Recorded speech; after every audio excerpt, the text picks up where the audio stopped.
Buenos días. ¿Cómo están? Gusto verlos. Bueno, hoy vamos a cambiar un poco de tema. Bueno, cambiar y no. Tenemos dos temas, uno de seguimiento y otro tema nuevo. Está con nosotros Octavio de la Torre y nos va a hablar del Buen Fin, que ya viene. Entonces va a ser la invitación al Buen Fin. Y por otro lado le pedí a Citlali, porque hemos estado trabajando en lo que mencioné el día de ayer, que es que en todos los estados de la República sea delito penal el acoso, cómo se tiene que hacer eso,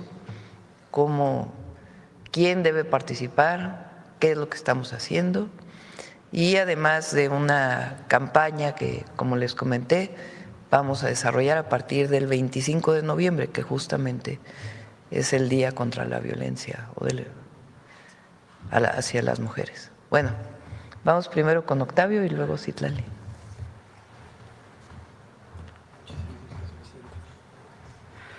Muy buenos días y con su permiso, Presidenta.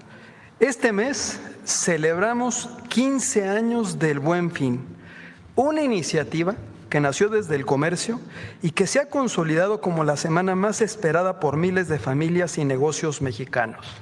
Este 2025, del 13 al 17 de noviembre, se va a llevar la fiesta, que es aún mayor y que queremos que tú, dueño de negocio familiar, empresario y empresaria del sector comercio, servicios, turismo, pero fabricante, artesano, productor, médico, hospital, universidad, escuela, experiencias turísticas, sean parte de la fiesta comercial más importante del año. Recuerden, porque cada año esperamos el Buen Fin y más que nunca. Este año proyectamos una derrama económica superior a los 200,000 millones de pesos con más de 200,000 negocios y empresas participantes. Que el dinero se quede aquí, en nuestras colonias, con nuestra gente. Ese es el espíritu que dio vida al Buen Fin hace más de 15 años. Registrar tu negocio es sencillo y tiene beneficios concretos. Primero, apareces en el sitio elbuenfinconcanaco.com.mx con visibilidad nacional. Segundo, tus promociones estarán verificadas y accesibles para todos los consumidores. Y fortaleces la confianza de tus clientes. Cuando compras donde vives, en las plazas, en los mercados, en los centros históricos, inviertes en tu comunidad. Eso también es el Buen Fin. Miren, a partir del 13 de noviembre va a estar disponible una aplicación, una app, el Buen Fin 2025, donde la comunidad podrá descargarla y podrá visualizar las promociones también en el portal elbuenfinconcanaco.com.mx. Les sugerimos lo siguiente: que ubiquen los comercios, los negocios familiares participantes y las promociones cercanas, que filtren las categorías y guarden sus favoritos. Y también, a través de este mecanismo, van a garantizar que sus compras se realizan en establecimientos formalmente y también registrados. Esta aplicación va a estar disponible el 13 de noviembre. Les recordamos a todas y a todos, recuerden, local, formal y conectado. Un negocio muy mexicano que se suma con orgullo a este Buen Fin. Y miren, también hay una sorpresa. La Lotería Nacional se suma a la celebración con un billete conmemorativo del 15 aniversario del Buen Fin. Una tradición que reconoce el esfuerzo del comercio grande, del comercio pequeño, del comercio de todo el país. Un billete con historia. Un premio para quien apuesta por México todos los días. Y también se tendrá el tradicional sorteo del SAT, en donde participan solo los negocios y los establecimientos debidamente registrados y los consumidores que realicen sus compras en los mismos. Ese sorteo se va a celebrar el 5 de diciembre y es un incentivo más para vender y comprar usando medios electrónicos. En este año sumamos dos iniciativas: la Asamblea Nacional de Empresas y Negocios Familiares G32, porque escuchar al país real, pues nos permite construir desde lo local, desde la base, desde el territorio donde están los negocios. Y también Viernes Muy Mexicano, como una plataforma que promueve el consumo local y comunitario todo el año y que se potencia en este Buen Fin. Recuerden, lo que funciona cada viernes también lo multiplica este fin de semana, porque no hay nada más poderoso que el comercio de barrio con espíritu muy mexicano. Y recuerden también, los negocios que se han registrado en el Viernes Muy Mexicano y en la gran escapada del Buen Fin del Turismo también tendrán la oportunidad de participar en este Buen Fin. Tenemos dos videos, uno que nos recuerda las primeras fiestas comerciales del Buen Fin, que hacíamos en las cámaras de la frontera, en la Cámara de Frontera de Saltillo, en Ciudad Juárez, en Mexicali, Tijuana, Matamoros, Reynosa, Nogales, por mencionar algunas de las ciudades, y tenemos nuestro video tradicional. Adelante, por favor. Mi vida, ya me llegó el aguinaldo. Vámonos todos al Paso. Al Paso. ¿Y las líneas? ¿Y el seguro? Además, con el dólar tan caro, tu aguinaldo nos alcanza más comprando en Juárez. Porque con tu compra en esta ciudad, conservamos nuestro empleo. Ahorras tiempo y dinero. Además, aquí nuestro peso sí vale. Tenía razón. Si en Juárez compramos, todos ganamos.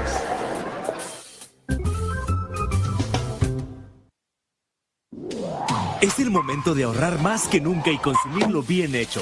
Por eso, llegan los 5 días más baratos del año. Aprovecha los descuentos que el Buen Fin tiene para todo México. Desde cada esquina del país, juntos hacemos el Buen Fin una tradición de oportunidades. Porque consumiendo lo hecho en México, creamos prosperidad para todos. Descarga la app para aprovechar sus beneficios, como acceso a promociones exclusivas, geolocalización de ofertas y una experiencia de compra más eficiente y personalizada. Aprovecha las ofertas que le da oportunidades a lo hecho en México. No te pierdas las mejores promociones del Buen Fin. Descarga la app. Cuando participas en el Buen Fin, apoyas el crecimiento de México. Unidos, hacemos crecer la economía. Pues a nuestros más de 2 millones de compañeros y compañeras integrantes de nuestra organización, comerciantes, turisteros, prestadores de servicios, pero también fabricantes, artesanos, productores, dirigentes de cámaras de comercio, y a nuestros compañeros dueños de negocio de sector específico de todo el país, los invitamos a que se sumen a la fiesta comercial más importante del año. Una fiesta que les da visibilidad a sus actividades, pero también democratiza las oportunidades. Les recordamos, regístrense en el Buen Fin con canaco.com.mx, suban sus promociones, difundan que son parte del Buen Fin 2025 y recuerden, la mejor venta es la que se hace en equipo. Cámara, negocio y gobierno, unidos para mover la economía local, la de barrio, la de cada colonia. Que este Buen Fin hagamos historia con cada venta, que cada cliente y cada comunidad ejerza ahí su poder adquisitivo y compren los locales que se encuentran en su domicilio. Porque comprar lo hecho en México, recordemos, es comprar lo que está mejor hecho. La verdad es que queremos agradecer sinceramente a usted, Presidenta, y por su respaldo constante, y al equipo de la Secretaría de Economía por impulsar con dedicación y compromiso este programa. Extendemos también nuestro reconocimiento a las y los integrantes del sector privado que conforman el grupo de trabajo, a todos y a todas. Felicidades por estos primeros 15 años de trabajo en equipo que hoy celebramos con orgullo. Muchísimas gracias. Gracias, Presidenta.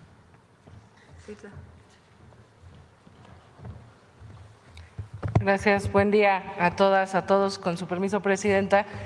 Primero queremos decirle a todas las mujeres mexicanas, niñas, jóvenes, mujeres en general, que no están solas, que cuando vivan algún tipo de violencia es importante denunciarlo y que sepan que hoy hay una presidenta que les cuida y una secretaría que trabaja todos los días para ello.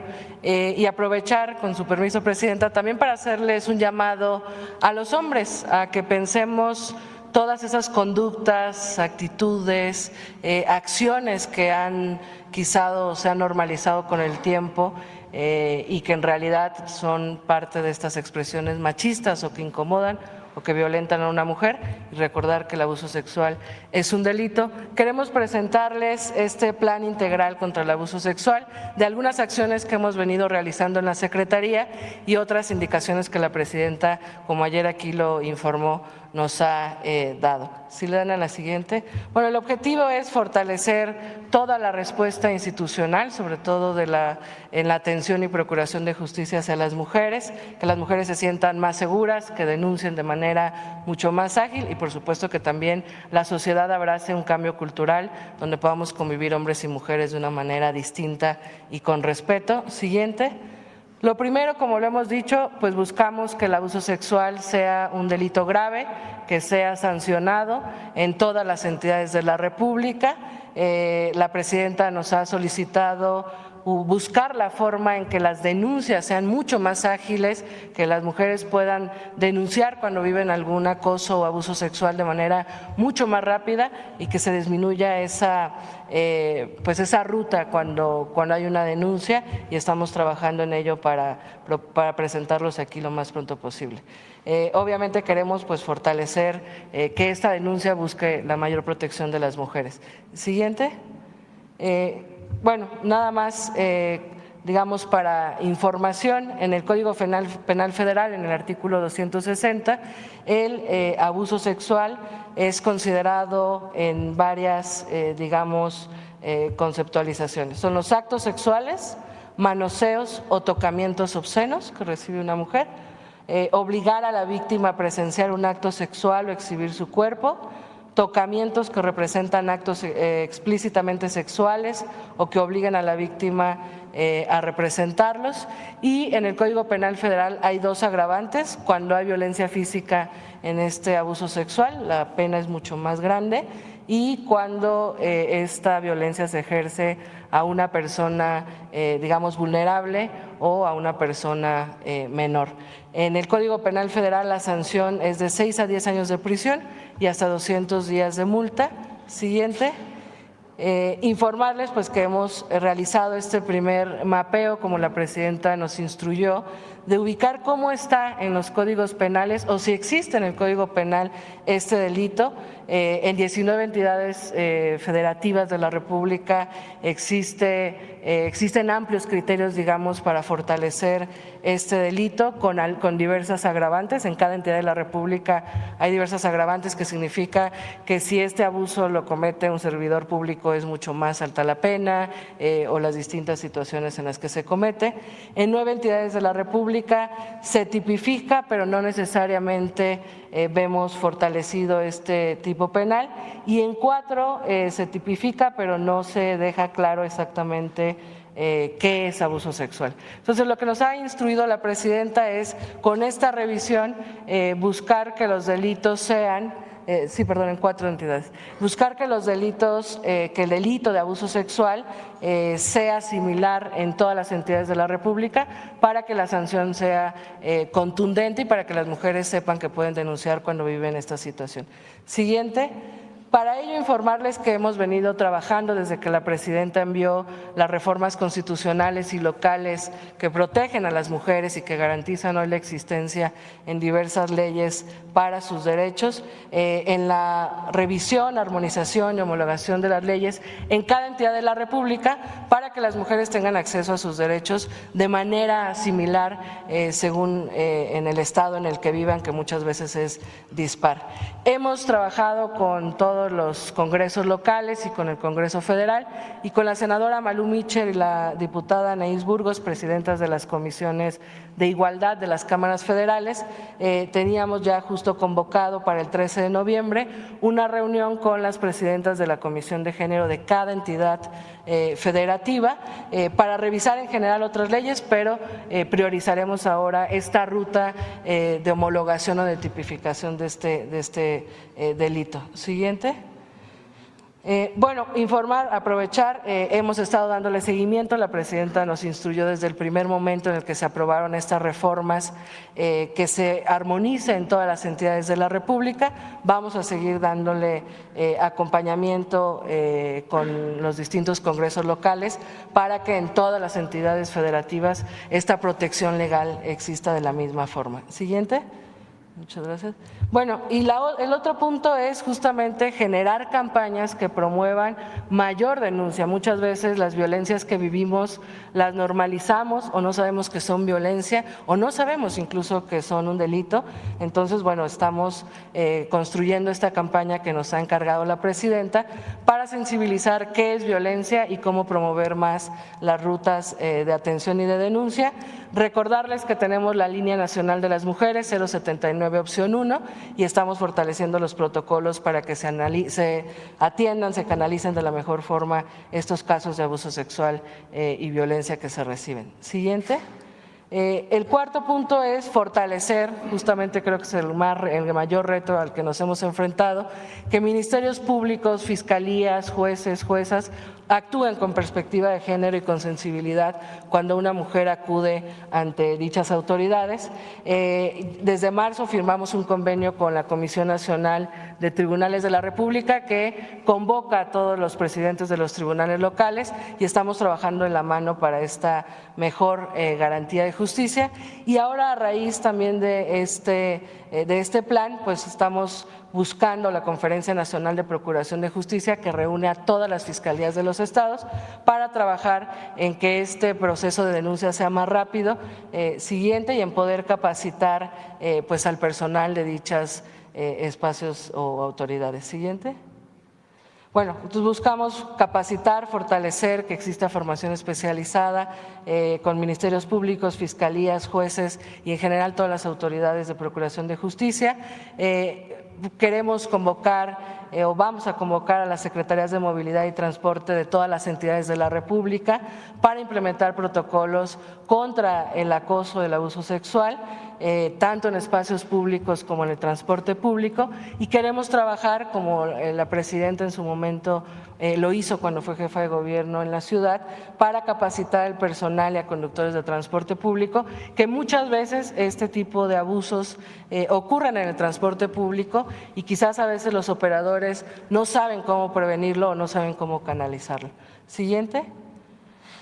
Y bueno, creemos que es importante, la presidenta siempre nos ha insistido que la prevención es fundamental, la atención que mejore para las mujeres cuando denuncian, pero también creemos que es importante el cambio cultural, que socialmente reflexionemos cómo construir una nueva relación entre hombres y mujeres con igualdad, con respeto, y como ya lo dije, bueno, tendremos esta campaña para que las mujeres conozcan lo que es violencia, puedan denunciar de mejor manera, pero también creemos que es importante dirigir campañas a los hombres rumbo a este cambio cultural y esta vida, digamos, sin violencia en la relación en que tenemos hombres y mujeres, y bueno, campañas en general para fomentar la denuncia y campañas contra el abuso sexual. Siguiente, finalmente, el 25 de noviembre es el Día Internacional de la Eliminación de la Violencia contra las Mujeres y ahí, presidenta, podríamos presentar avance de esta ruta y sería el arranque de esta campaña. Pues es cuanto, y recordarle a todas las niñas, jóvenes, mujeres que no están solas y convocar a toda la sociedad a construir una nueva relación entre hombres y mujeres donde podamos vivir como iguales, en paz, sin violencia, y que se sepa claro que nunca más puede permitirse ningún tipo de violencia a una mujer y que para eso estamos trabajando como nos lo has instruido, presidente. Gracias. Bueno, pues esta es la información del día de hoy y pasamos a las preguntas. A ver, ¿quién había quedado el día de ayer? No, espérenme, había… Espérenme. No están los compañeros de ayer, ¿verdad? Ah, sí, perdón, acá. ¿Quién más quedó, hermano? Ya son 36 días. Adelante. Presidenta, qué gusto saludarla. Ramón Igual. Ramírez Gutiérrez, de Noticieros El Reloj de Oaxaca. Primeramente, manifestarle a nombre de varias organizaciones de mujeres la sororidad. Me lo pidieron el día de ayer, que sabía que iba a tener la oportunidad de platicar frente a usted de la sororidad de los oaxaqueños, de las oaxaqueñas, principalmente por la situación que usted vive. Ellas sí le creen. Y creo que es lo importante para las mujeres, creerles.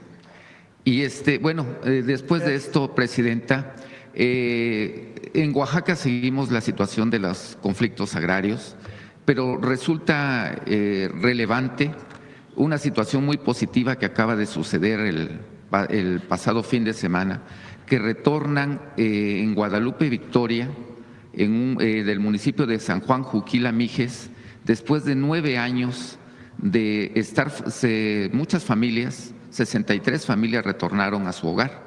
Es una situación histórica para los oaxaqueños. De ahí yo sé que participó la Federación, participó el Estado, de ahí preguntarle, Presidenta, si esta puede ser la fórmula para otras situaciones como la que está pasando en Los Triquis, como la que está pasando en Yosondúa, donde hay desplazamientos internos de poblaciones por situaciones agrarias, por situaciones de conflictos al interior de las comunidades. Y si le digo, le vuelvo a repetir, si esta es la fórmula y de qué otra manera puede apoyar la Federación para seguir en esta ruta de que se pueden ir resolviendo estos conflictos que afectan tanto a familias en Oaxaca. El diálogo y buscar el fondo del conflicto y buscar las salidas. Y sí, ese es lo que nos caracteriza, siempre encontrar salidas pacíficas. Y así como en este caso, otros pueden ser más complejos, con agravios diversos, pero siempre pensando hacia adelante. Ahí participan los gobiernos de los estados, la Procuraduría Agraria, la propia SEDATU. Entonces, sí, el camino es el diálogo y encontrar siempre salidas pacíficas a cualquier conflicto. ¿Qué mensaje les mandaría a estas familias que acaban de retornar a sus hogares después de 9 años? Le digo, esto es histórico para Oaxaca. Eso, que siempre veamos hacia el futuro, que el encontrar las salidas a los conflictos, por más agravios, es muy importante, y particularmente en las comunidades indígenas, muy importante. Entonces, que siempre vamos a estar con el pueblo de México, siempre, nunca vamos a abandonar de dónde venimos y a quién y a qué nos debemos. Presidenta, en otra situación también que tiene que ver con grupos indígenas, las personas que están detenidas, hay algunas personas que están detenidas principalmente en el Estado de México y en la Ciudad de México, se han quejado por la situación de alimentación en los penales estatales. Hay una empresa, no quisiera yo mencionarla para no entrar en polémica, pero pues la alimentación que le dan no es la adecuada, se la dan en las manos, se las dan descompuestas, una situación crítica. Es más difícil para las personas indígenas porque pues sus familiares a veces están en Oaxaca y pues los que están de aquí pues de alguna manera los familiares pues le llevan la alimentación a veces cada 8 días, 2 o 3 días y pueden solventar esta situación básica de alimentación que independientemente que estén detenidos pues no pierden sus derechos fundamentales. ¿Qué hacer con esta situación, Presidenta, que no es la primera vez que se denuncia, sino que pues ya se ha denunciado otras veces? Hablo de los penales estatales, principalmente del Estado de México, pero también se da en la Ciudad de México y parece que por ahí hay un monopolio en el tema de alimentación de los penales. Lo vamos a revisar, no debe ser. Todo el mundo tiene derecho a una alimentación más allá de si está en reclusión o no, si está privado de su libertad. Y lo vamos a revisar, vamos a hablar con la gobernadora del Estado de México para ver cómo podemos ayudar a resolver esta situación. En otra situación, el pasado martes usted se reunió con universidades, con los rectores de universidades del país. Creo que es la primera ocasión que sé, al menos yo, que un presidente, que el Ejecutivo, en este caso usted como presidenta, se reúne con los que deben de encabezar la ciencia, la cultura y el desarrollo de este país.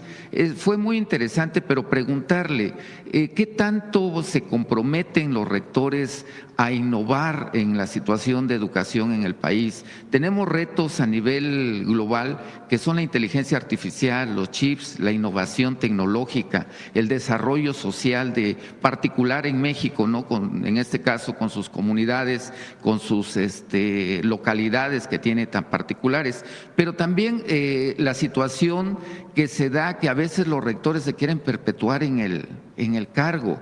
Caso particular resaltó porque lo publicó en su cuenta de Facebook el rector de la Universidad de Guerrero, Javier Saldaña. Va por su tercer periodo.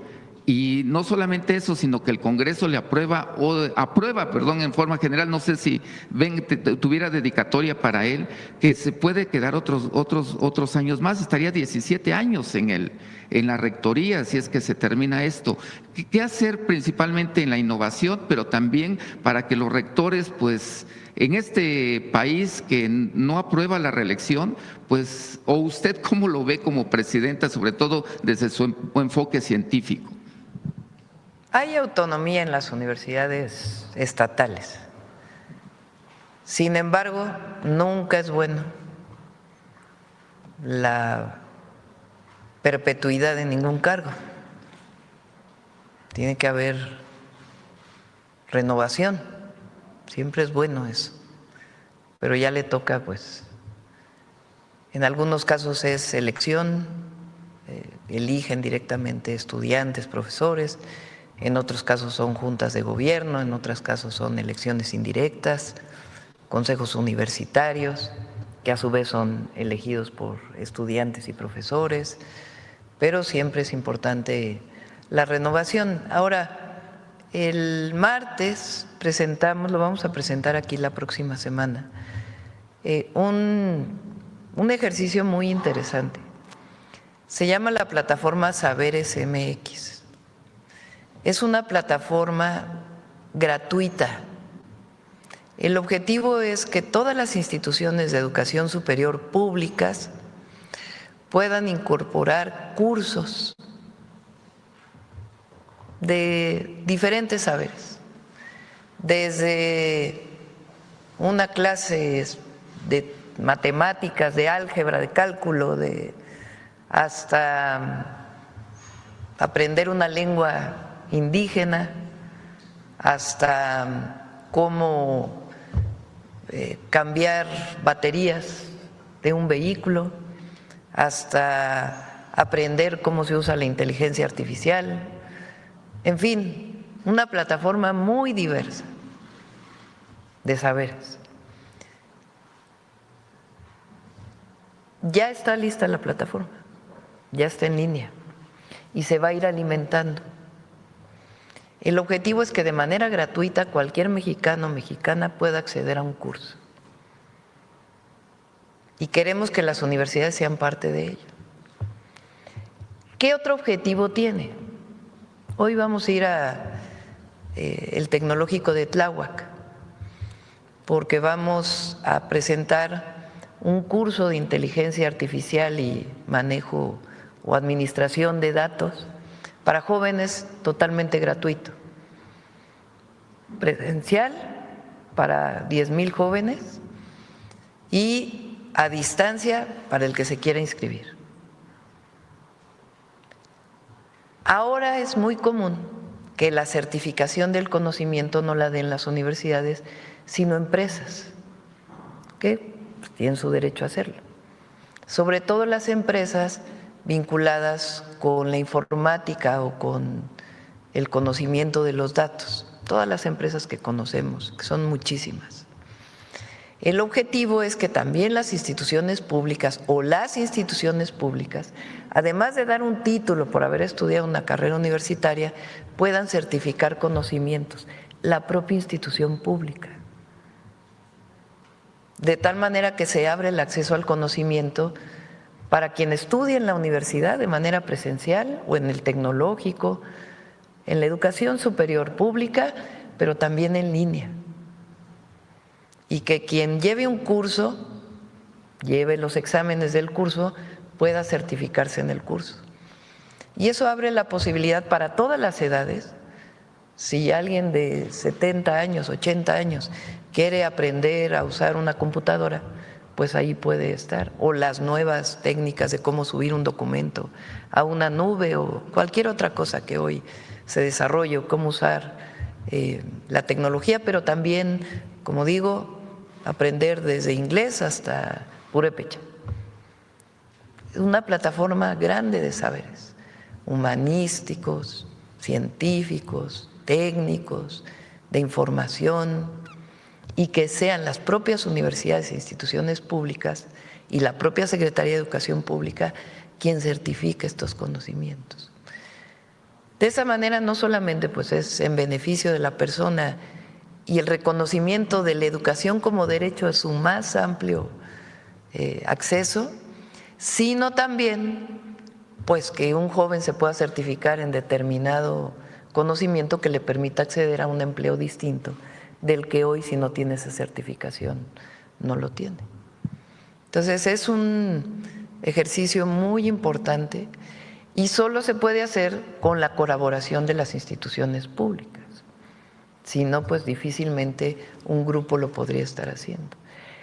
Esa fue la convocatoria que hicimos. Ya pueden ustedes conocer esta plataforma, Saberes MX, y con todo detalle la vamos a presentar la próxima semana aquí en la mañanera para que se sepa qué contenidos tiene, cómo se construye, por qué hablamos de esta certificación o calificación o títulos, diplomas que se pueden obtener a través de esta plataforma. Y el día de hoy lo vamos a hacer especialmente para los jóvenes del Tecnológico Nacional de México, porque ahí se van a dar estos cursos de manera presencial. Es parte de lo que también vamos a presentar antes de que acabe noviembre, de este gran proyecto que llamamos México País Innovador, que tiene que ver con nuestra historia, nuestra grandeza cultural, pero también el que emprendamos un rumbo hacia la incorporación pues, de científicos, académicos, estudiantes, jóvenes, pues en todo este proceso tecnológico y de información que se está dando en el mundo entero y que lo queremos hacer como mexicanos, no solamente al acceso de lo que hoy existe en las empresas globales.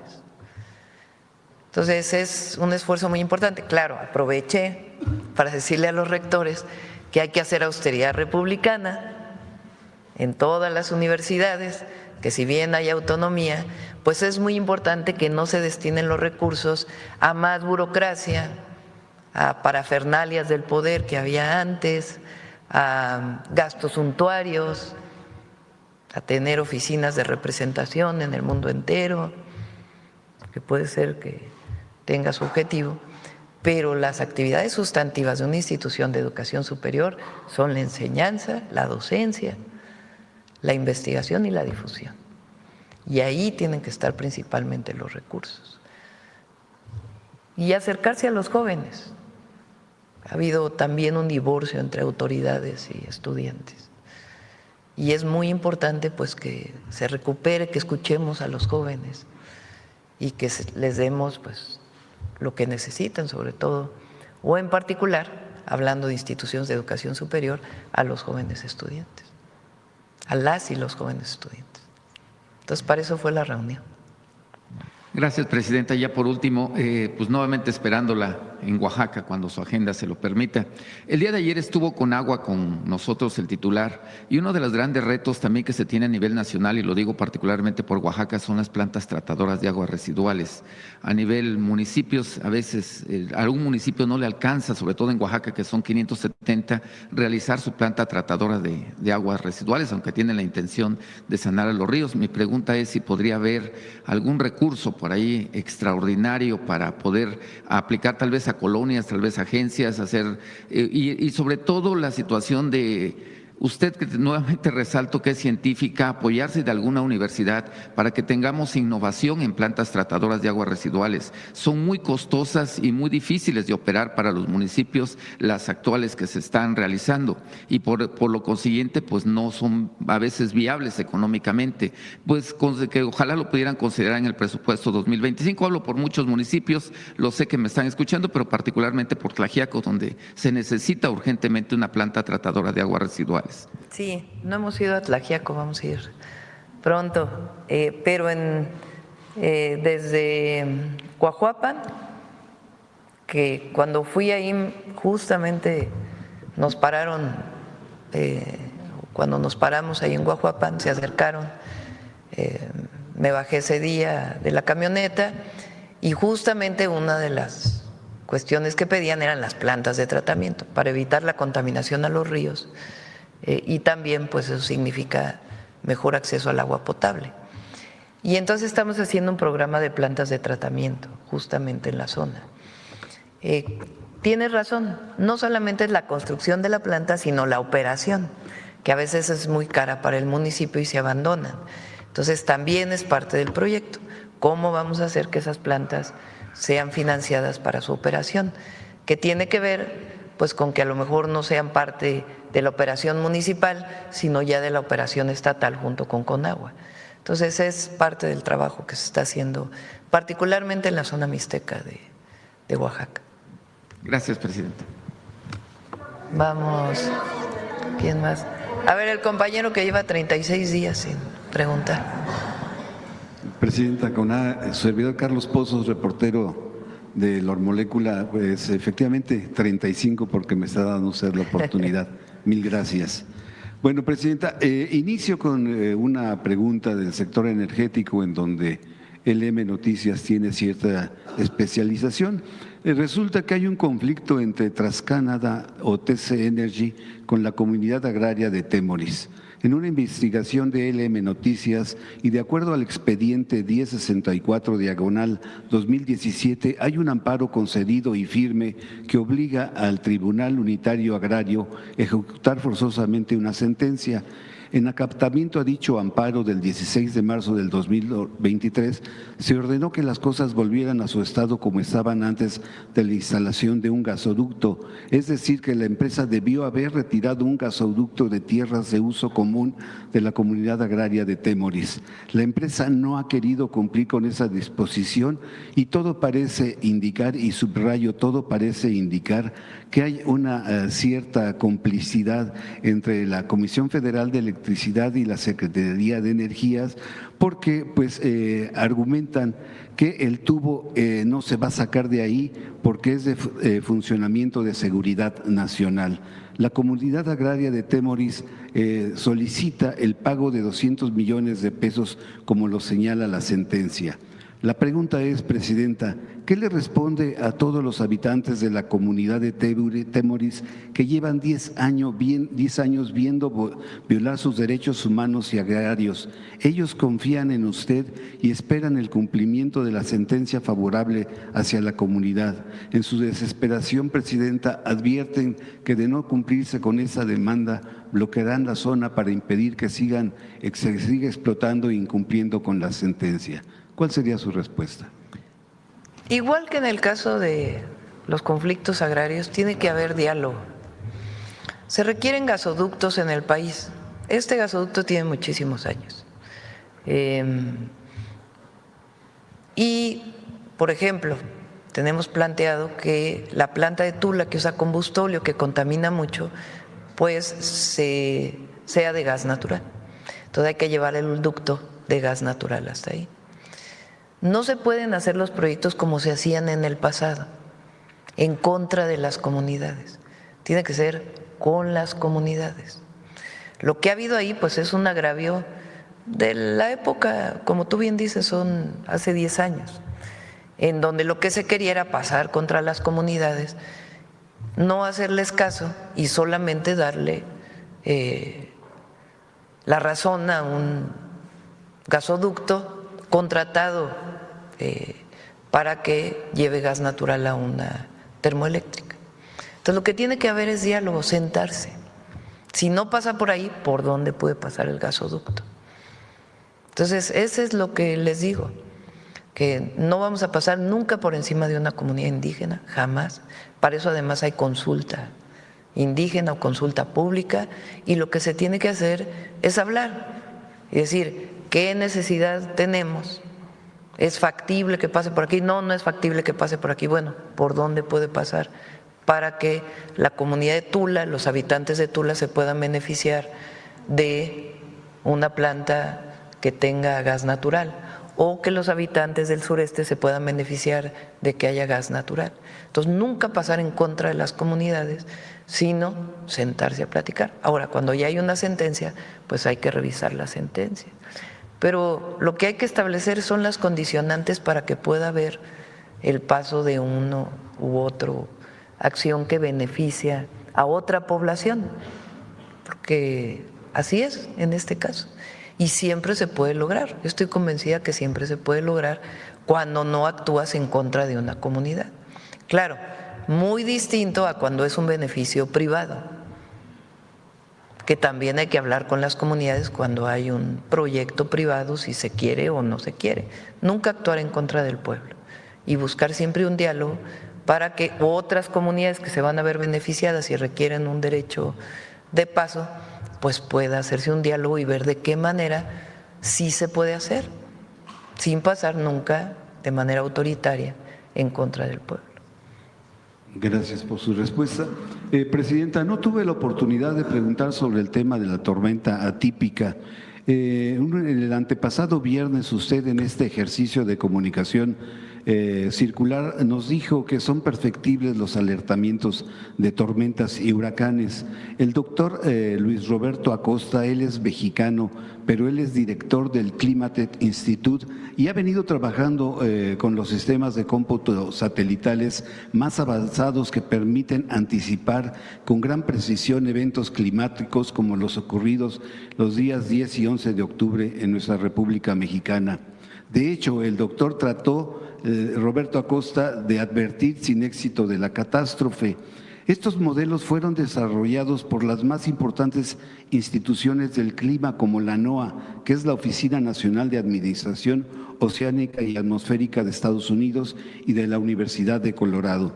La pregunta es, Presidenta, ¿sería posible entrar en comunicación para instalar estos sistemas de advertencia para evitar que vuelvan a suceder este tipo de tragedias en nuestro país? ¿De dónde es el investigador? Él es de Climate Institute, el Instituto del Clima en Estados Unidos. Sí, pues que entre el meteorológico en contacto con… Luis Roberto Acosta. Sí, para el meteorológico, que es parte de lo que estamos trabajando, se requiere mayor número de mediciones y también, o mayor instrumentos de medición, vamos a ponerlo así, y también de procesamiento de datos, porque a veces es demasiada información. ¿Se acuerdan que cuando presenté aquí el programa integral hacia adelante, después de estas lluvias intensas en 5 estados, uno de los puntos era mejorar, junto con la comunidad científica, el pronóstico y el alertamiento, que decíamos, para que pueda venir en los teléfonos el alertamiento, pero que tengamos la certeza de que el alertamiento está basado en datos científicos y cómo se comunica. Entonces, esta es una parte, lo está desarrollando Rosaura, la secretaria de Ciencia, Tecnología e Innovación, y le pedimos que entre en contacto con él. Bien, Presidenta, la gobernanza y la gobernabilidad en el país requiere de la participación de sectores como la iniciativa privada, que aquí está el presidente de la Concanaco, y de los trabajadores, entre otros sectores. El CCE habrá un relevo de presidente de Francisco Cervantes en la segunda semana de noviembre. Ya se registraron o se registrarán más bien los aspirantes del 6 al 11 y podrán hacer proselitismo del 14 de noviembre al 5 de diciembre. Son 4 los candidatos: Juan Cortina, expresidente del CCE, José Medina Mora, expresidente de Coparmex, Julio Carranza, expresidente de la Asociación de Bancos de México, y Sofía Belmar, expresidenta de la Asociación Mexicana de Instancias de Seguros. Presidenta, es tiempo de mujeres. ¿Por quién sería su simpatía en la próxima dirigencia? No, que decidan las y los empresarios, eso no nos corresponde a nosotros, no son aquellos tiempos donde el presidente decidía quién estaba en cada lugar. Y finalmente, Presidenta, me adelanto al 20 de noviembre, que pues como me está tocando cada 35 días, pues no me tocaría preguntarle. Entonces me adelanto a las festividades del 20 de noviembre, cuando se cumple un aniversario más de la Revolución Mexicana, que me prometió mayor justicia, libertad, igualdad y democracia para todos los mexicanos. También habrán de cumplirse 120 años desde que el presidente de Estados Unidos, Woodrow Wilson, ordenó a su general John Pershing, con más de 10,000 efectivos, organizar la primera misión punitiva con el pretexto de capturar a Pancho Villa en Chihuahua. Los lamentables hechos en Michoacán donde recientemente asesinaron al empresario limonero Bernardo Bravo y al expresidente municipal de Uruapan, Carlos Manso. A estos sucesos, Caroline Leavitt, que es la vocera, aseguró que presidente Trump valora la coordinación con su gobierno en materia de seguridad. Textualmente dijo: puedo hablar en nombre del presidente y decir que estamos presionando continuamente a México para que haga más por combatir el tráfico de drogas y los carteles de la droga dentro del país. Estamos colaborando con ellos en todo lo que podemos. La portavoz hace esta declaración luego de que la cadena NBC asegura que el presidente Trump está planeando ataques militares en contra de instalaciones y líderes de cártel de la droga en territorio mexicano como parte de su campaña del narcotráfico en el Caribe y el Pacífico. Usted ha dicho aquí que eso no va a suceder. La pregunta es, Presidenta, ¿está descartada permitir una acción o una misión punitiva como sucedió en 1916 y en 1917 en su administración? ¿Una acción qué? Punitiva. ¿En qué sentido? Pues el que envíen tropas, así lo hizo en 1916 el presidente Wilson, y ahora pues no se enviarían tropas, se enviarían drones, es lo que se ha dicho en la cadena NBC. ¿Está descartado? Estoy leyendo un libro de Felipe Ávila, que es el director del Instituto de las Revoluciones, ¿no?, sobre Carranza, un personaje, un héroe, un dirigente de la Revolución Mexicana que tiene sus claroscuros, pero muy interesante, se lo recomiendo, la historia de Carranza. Bueno,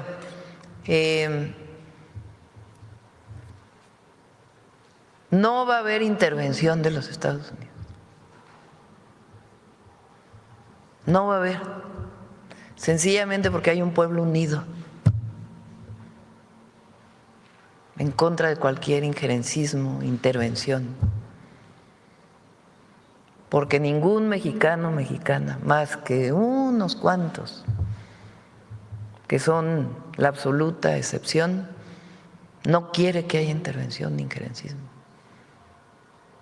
Pero segundo, hemos privilegiado el diálogo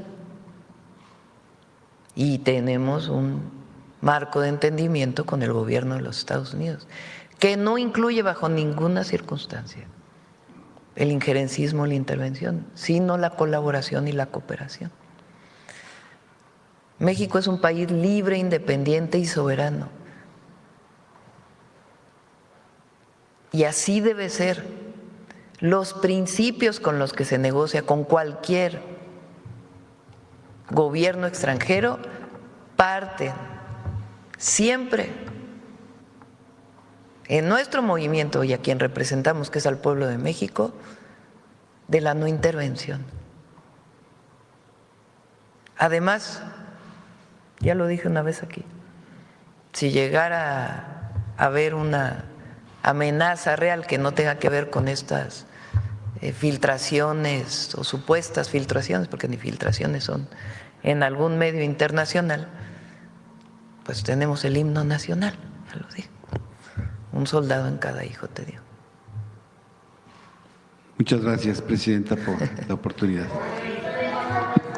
El otro día me criticaron porque dije que habían violado, me dijeron, ¿no? Ya ven que están esperando a ver qué dice la Presidenta para sacar un tuit en este instante, a ver qué dice la Presidenta para poder escribir, a ver cómo la criticamos. Entonces dije, un soldado y una soldada en cada hijo te dio. Y dijeron que estaba violando el himno nacional. Bueno, a ver, vamos. ¿Quién? A ver, la compañera y luego acá.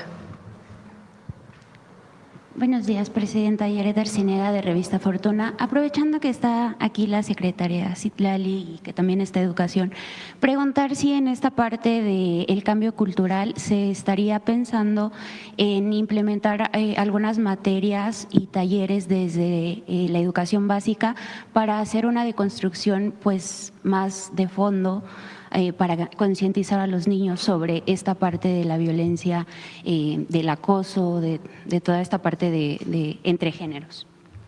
Noemí, ¿quieres contestar? Gracias. Muy buenos días a todas y a todos. Recientemente, en el mes de mayo, se publicaron los lineamientos para la erradicación del abuso sexual y violencia sexual de las escuelas de educación básica. Ahorita se están armonizando todos los protocolos de las 32 entidades. La Ciudad de México ya está publicado, Michoacán también. Desde la Subsecretaría de Educación Básica se está dando el acompañamiento justo para esta armonización, que comprende estos lineamientos, además de las instancias correspondientes donde las escuelas pueden tener información sobre las dependencias municipales y estatales a donde dirigirse. También se incorporó una jornada de concientización sobre la gravedad del abuso sexual y la violencia sexual infantil que tuvo lugar el pasado 8 de septiembre y que se busca sea una campaña permanente en las escuelas de educación básica. También todos estos, más que una materia, más que una asignatura, la perspectiva de género, la erradicación de la violencia de manera general y también en específico hacia las mujeres, forman parte ya de los contenidos curriculares que estamos trabajando en educación básica. Muchas gracias, secretaria. Presidenta, antes que nada comentar que Revista Fortuna ya recibió la información de COFEPRIS respecto a la instalación de la mesa de trabajo en la que participa el sector de medicamentos en las plataformas para analizar qué está sucediendo con la venta de fármacos a través de estas ventas, estas plataformas digitales, donde podría estarse presentando o perdiendo la trazabilidad de los productos.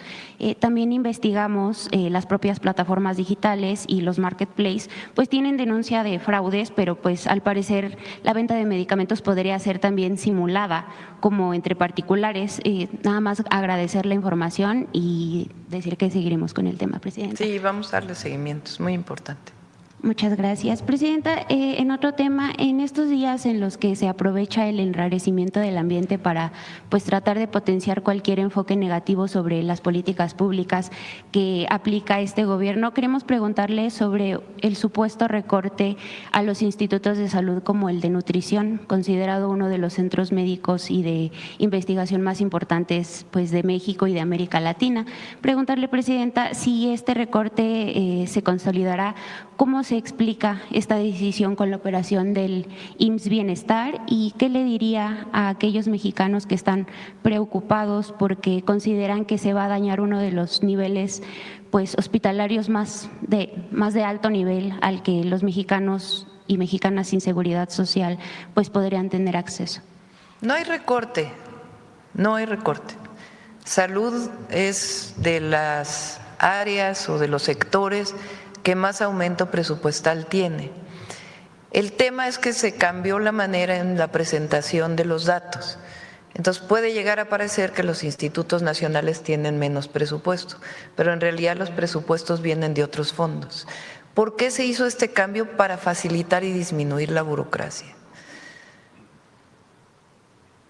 Todavía en el gobierno federal hubo cambios con el presidente López Obrador, pero todavía hay una burocracia enorme para poder ejercer los recursos. A veces hay una contratación y se tarda 2, 3, 4 meses en que esté el contrato y después de esos 4 meses de que esté el contrato, de aquí que se hace el pedimento y después del pedimento, en fin, este proceso burocrático que estamos tratando de disminuir al máximo para beneficio de la gente, para que no haya burocracia, no se preste a corrupciones y que sea mucho más ágil y transparente el ejercicio de los recursos, también pasa por la reasignación de los presupuestos en diferentes bolsas, digamos, para que pueda salir de manera directa. Entonces, por eso pudiera llegar a parecer, si se compara con otros años, que hay una disminución del presupuesto, pero no hay disminución del presupuesto, ni para los institutos nacionales de salud, ni para todos los estados que tienen IMSS Bienestar, ni los fondos federales que van a los estados que no tienen IMSS Bienestar. Presidenta, ¿se espera que con el IMSS Bienestar disminuya el número de casos que necesiten acudir a un hospital de alta especialidad? Estamos fortaleciendo la atención primaria. Muchas veces una persona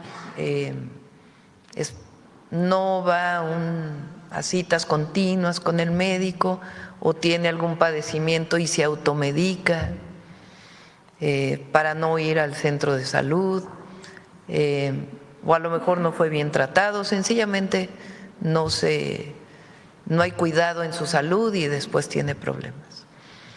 Y llega al hospital directo, ya con un padecimiento mayor.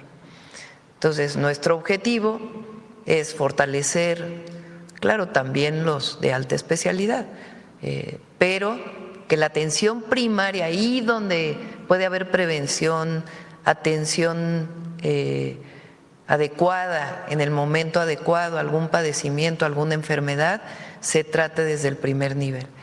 Por eso también tiene que ver con las rutas de la salud, orientar los medicamentos de acuerdo a un comité de salud y un protocolo. Todo esto tiene que ver con el fortalecimiento del nivel primario de la salud.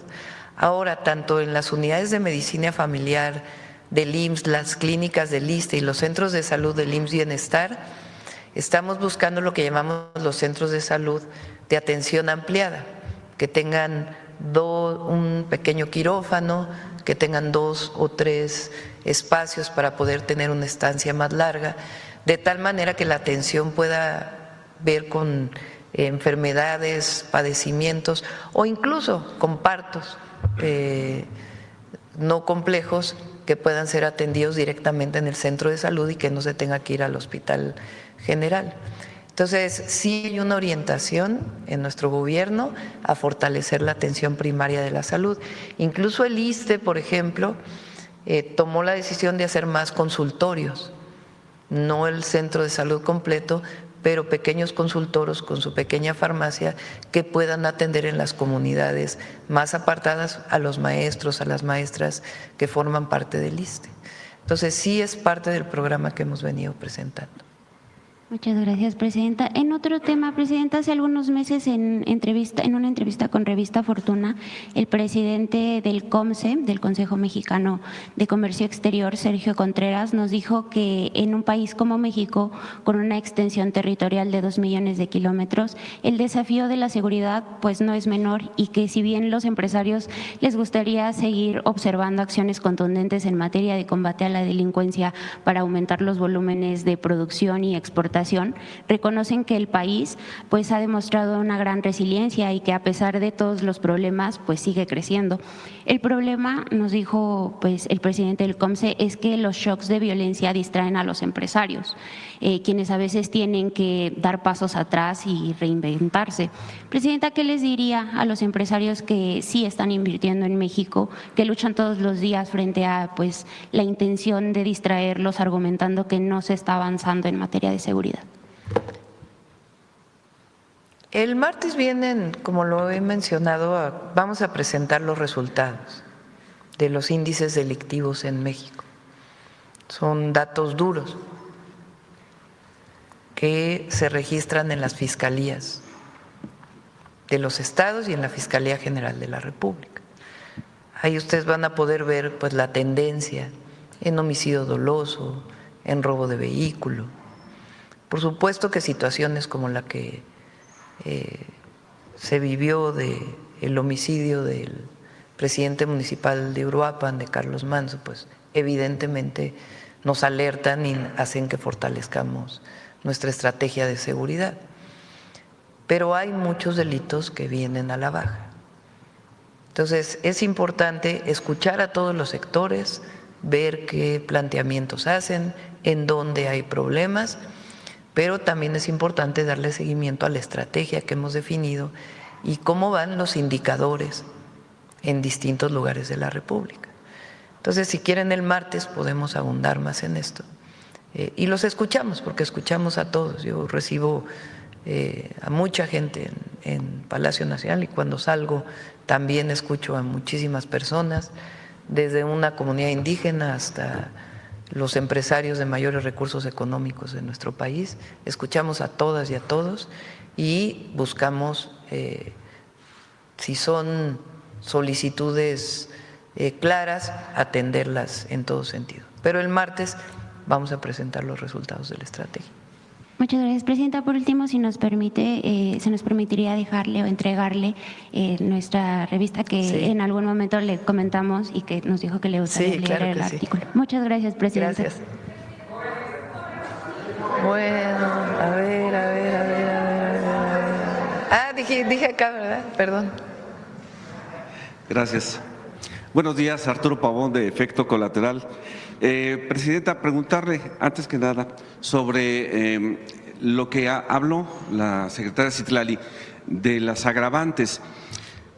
Seguramente en algún vericueto legal se va a encontrar que la persona que cometió acoso hacia su persona va a salir libre porque no estaba consciente, porque estaba alcoholizado. Lamentablemente muchos abogados se van sobre eso y salen libres las personas que hayan cometido incluso hasta un homicidio, pero pues estaba alcoholizado, cometen accidentes de tránsito y en esta ocasión pues lo que le sucedió. ¿Qué se puede hacer para eso? ¿Cómo se puede luchar contra ese tipo de vericuetos legales en los que pues, sería necesario, mejor decir, que sí es agravante el estar alcoholizado y cometer algún delito? ¿Quieres comentar? Sí. De hecho, en algunas de las legislaciones locales es agravante que se cometa un abuso sexual en condiciones de ya sea de alcoholismo o de abuso de alguna sustancia. Entonces, justamente por eso esta revisión que nos ha encargado la presidenta nos permite ubicar todas las agravantes que hay en cada entidad y tener el mejor tipo penal posible, para que no haya ningún vericueto y fortalecer la procuración de justicia, que tiene que garantizarse cada vez más para las mujeres.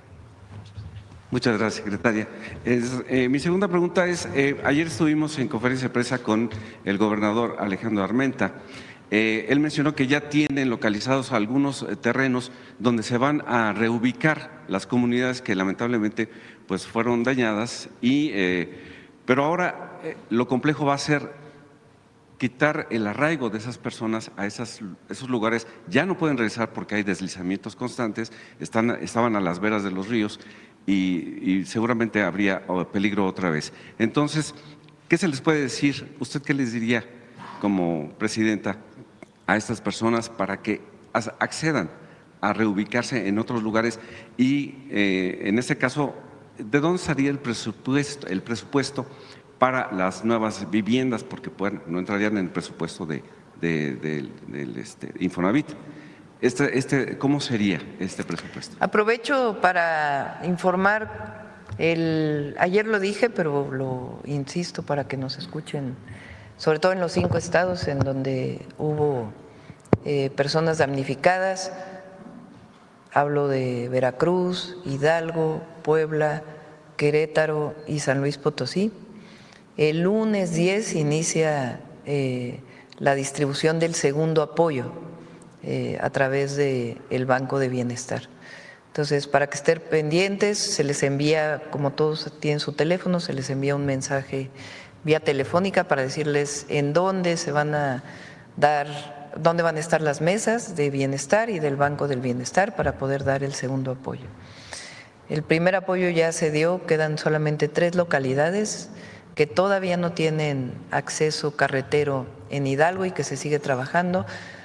Son más las que todavía no tienen acceso carretero, pero los compañeros de bienestar han llegado hasta el último rincón caminando para poder dar los recursos. Entonces, el primer apoyo de 20,000 pesos ya fue dado a cerca de 100,000 familias y vamos ahora con el segundo apoyo, que depende de qué daño tuvo la vivienda. Además, va a haber apoyo para comercios y apoyo para las parcelas que fueron afectadas por las lluvias. Bueno, este es el primer tema. Segundo, nada se hace por obligatorio, se hace por convencimiento. De todas las zonas que recorrí, hay incluso personas que nos lo piden. Nos queremos reubicar porque sabemos que aquí si vuelve a crecer el río, vamos a volver a tener problemas. Entonces hay muchísimas personas que están pidiendo la reubicación. ¿Qué es lo que se hace? La SEDATU va a los lugares y habla igual familia por familia y se les plantea esta zona tiene que reubicarse, la reubicación es en este lugar y se plantea pues la forma de construcción para poder restituir las viviendas. Es a través de la Comisión Nacional de Vivienda y vamos a reorientar una parte del programa de vivienda para el bienestar de la Comisión Nacional de Vivienda a estos proyectos. Entonces, en el 2026, una buena parte de los proyectos de la CONAVI van a ser para la reubicación de las viviendas. Si hay personas que están afiliadas al Infonavit, entonces el Infonavit entra de la misma manera para poder hacer la reubicación. La mayoría están convencidos y si hay una persona que no está convencida, no se le puede obligar, sino sencillamente notificarle que está viviendo pues en una zona de alto riesgo. Muchas gracias. Pues México tiene grandes triunfos en todos los ámbitos y ahora en los Juegos Paralímpicos de Chile pues han tenido un nuevo triunfo los de paratiro. Los de paratiro, Saraí su nombre es Saraí Aparicio y Francisco Illescas, que pues estuvieron en el podio. A ver, Belmont, a ver si es cierto. Felicidades a todas y a todos.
Felicidades.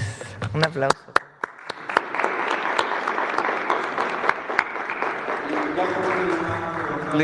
¿Cuándo sería o para cuándo se pospuso lo que se iba a hacer en Los Pinos este lunes pasado? El lunes, ahora sí, el lunes vamos a… muy bien. Muchas gracias. Al Mundial. Sobre el tema, a ver quién, de este lado. A ver, ¿quién? Vamos a darle la palabra. A ver, a la compañera que no preguntó. Estoy viendo sus rostros, a ver a quién no hemos… Buen día, presidenta. Eunice Cruz, de NX Noticias. Respecto a la visita del presidente de Francia, preguntar quién de su gabinete la acompaña y qué temas van a abordar. Me acompañan, obviamente, Relaciones Exteriores, Economía, está Cultura, el INA, Hacienda, Rosaura, Ciencia, Tecnología e Innovación,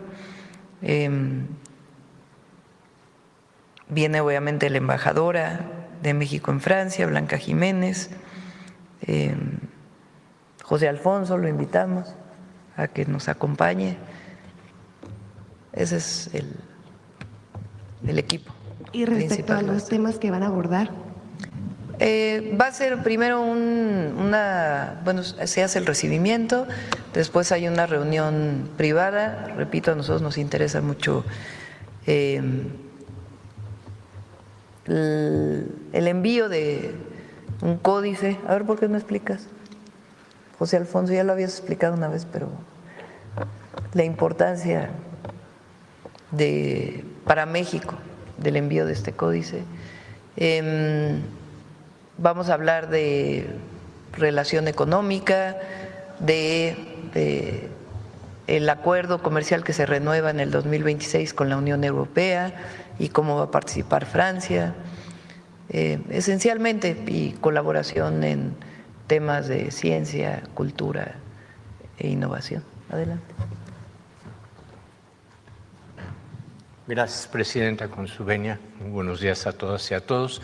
De manera muy sintética, en el tema de los intercambios de códices, se estará hablando acerca de la importancia de activar una comisión especial que nos permita tener a la brevedad, dentro del marco de una serie de actividades que le harán saber a nuestra presidenta y que será de conocimiento del presidente de Francia, sobre el bicentenario de relaciones entre México y Francia, y dentro de este marco el Códice Azcatitlán, cuya importancia es fundamental para conocer el desarrollo de lo que fue México-Tenochtitlan desde su fundación hasta el principio del siglo XVII.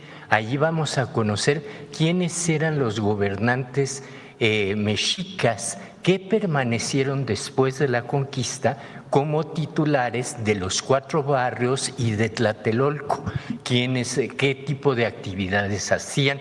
En fin, va a ser de enorme interés para el pueblo mexicano.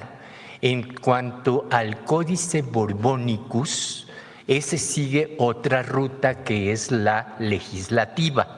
Ese tema se tratará de forma distinta y en paralelo, no en la visita, toda vez que haya avances a ese respecto en la Asamblea Legislativa Francesa, en donde ya hubo una nueva iniciativa de restitución de patrimonio cultural a pueblos africanos, que abre la oportunidad de tratar el caso México en particular sobre este códice que es propiedad de la Asamblea Nacional y que una comunidad ñañú ha solicitado de manera formal a la Asamblea Parlamentaria su restitución. Es cuanto. Muchas gracias. En otro tema, respecto al plan que acaban de presentar, mencionaban que se van a hacer campañas, difusión y demás. Bueno, pues actualmente cuentan con la cartilla de los derechos de las mujeres. Preguntar cuántas de estas se han entregado. Citla, ¿cuántas cartillas? Bueno, se han distribuido en todo el país 25 millones de cartillas. La estamos repartiendo en asambleas, que ya estamos por terminar, de hecho, Presidenta, 600 asambleas en todos los municipios, escuchando propuestas de las mujeres justamente para recibir propuestas de qué más podemos hacer para combatir las violencias. De hecho, platicábamos con Noemí, se han repartido 6 millones de cartillas en las secundarias, en las clínicas, hay voluntarios que han solicitado en la página entregar con sus vecinos, con sus vecinas, en sus comunidades, en los centros libres, y bueno, podemos pronto, si la Presidenta nos lo permite, presentar en qué lugares se ha entregado en todo el país. Muchas gracias. Aprovechando que aquí está la secretaria, pues preguntar si tienen actualizaciones del colectivo No Más Presos Inocentes, del que varios colectivos y víctimas se han quejado que se manifiestan de manera agresiva, incluso que revictimizan a las víctimas. Pues bueno, la secretaria había comentado en junio que mantendría diálogo con la fiscal Berta Alcalde Luján y con el secretario de Seguridad Pablo Vázquez Camacho para pedirles que se investigue y se sancione a estas personas. Preguntar si han tenido algún avance en esta investigación. Sí, es un grupo de distintos hombres que se han organizado bajo consignas muy pues agresivas, que sostienen que algunas mujeres denuncian violencia con el fin de tener dinero y otras expresiones. En algunas audiencias incluso han llegado de manera agresiva cuando una mujer está en un proceso jurídico. Y bueno, la Fiscalía de la Ciudad de México, que fundamentalmente es aquí donde este grupo ha estado pues inhibiendo o acosando a algunas víctimas, está dándole seguimiento al tema. Entonces, gracias. A ver.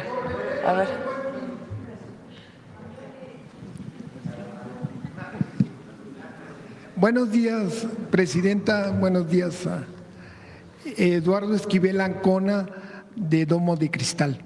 La primera pregunta es, ¿cómo pueden constatar que son verdaderas ofertas ahora en el Buen Fin? Porque hay mucha gente que se queja de que le suben los precios y luego los bajan cuando el Buen Fin y pues queda lo mismo, ¿no?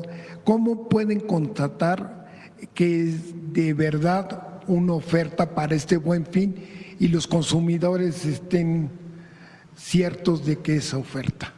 Profeco despliega tanto en las tiendas pequeñas, medianas, grandes, en todo el país, y hace una revisión permanente. Entonces, si alguna persona tiene alguna denuncia relacionada con el Buen Fin, de algún engaño, de algún precio que está disminuyendo y no es así, que por favor utilice la línea de Profeco.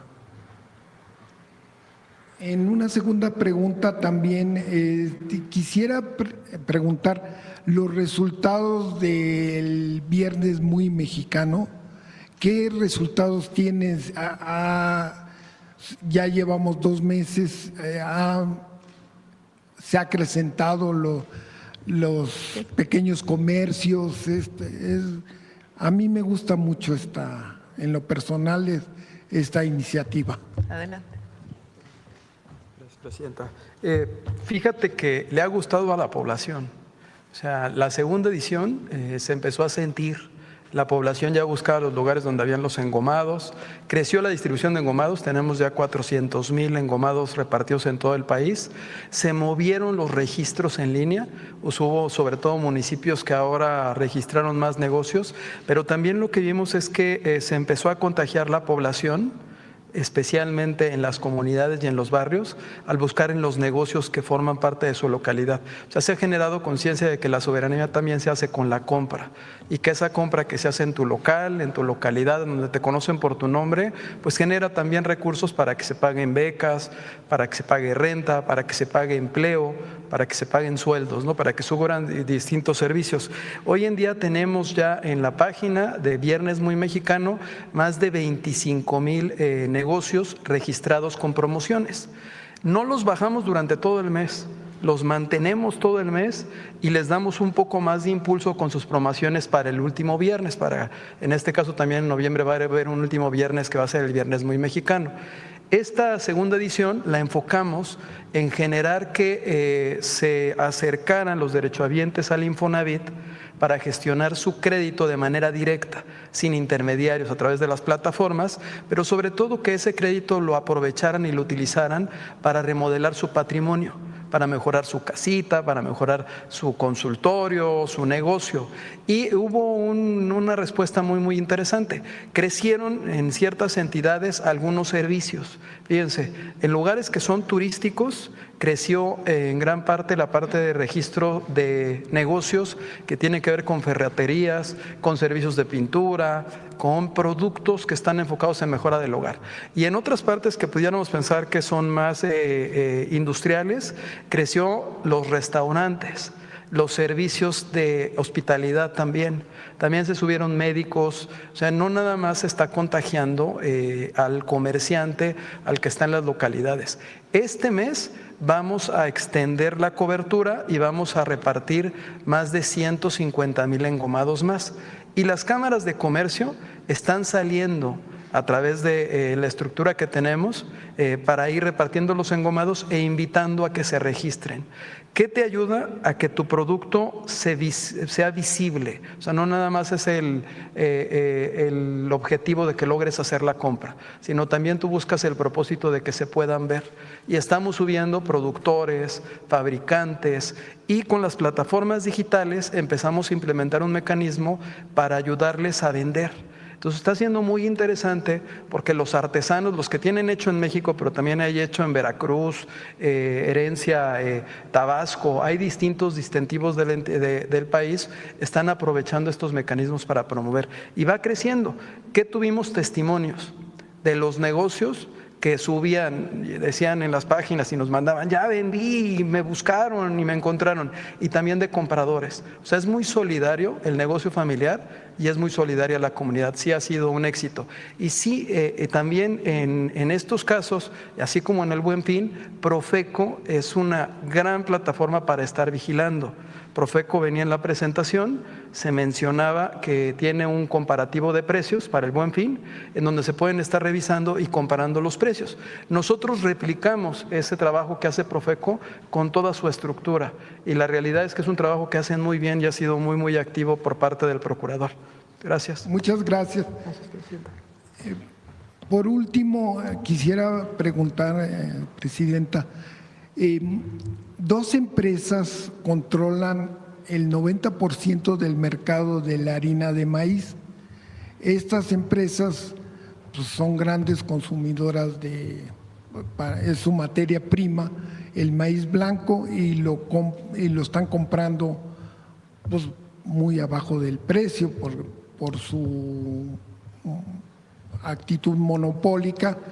¿Usted o su gobierno ha podido hablar con estas empresas para que paguen más la tonelada de maíz blanco y pues tenga un arreglo este problema? Ya sabemos que esta cotización del maíz blanco lo mezclan con el maíz amarillo transgénico en la bolsa de granos de Chicago, y entonces viene un problema. ¿Usted, su gobierno, ha podido hablar con estas empresas para que suban pues lo compren a un precio más justo? Sí, de hecho lo están haciendo. El acuerdo al que se llegó con varios productores de maíz es que debido a que el precio del maíz este año por la sobreoferta es muy bajo a nivel internacional, no es en México, a nivel internacional. El mejor precio del maíz es una colaboración triple. Una, las empresas que compran el maíz y particularmente las harineras, son dos empresas mexicanas y una Cargill, que también es Minza, Maseca, Cargill, las principales, aunque hay otras. Pero que las principales empresas harineras lo compren a mejor precio, que no utilicen el mercado de valores solamente y la puesta en México en sus bodegas como precio, sino que le den más al productor. En algunos, depende mucho, digamos, de el lugar, pero sí están aportando. Y eso fue gracias a que la Secretaría de Agricultura y Desarrollo Rural, el secretario lo sentó y se llegó a un acuerdo. Además aporta, decía, es tripartita, el gobierno estatal o los gobiernos estatales también están aportando una parte y la otra la aporta el gobierno federal. Queremos que esto se lleve a un acuerdo de más largo plazo, que no solo sea ahora porque hubo esta protesta o porque, aunque no se proteste, de todas maneras es una demanda legítima porque el precio está bajo, sino que logremos generar una condición para que haya este apoyo de manera permanente.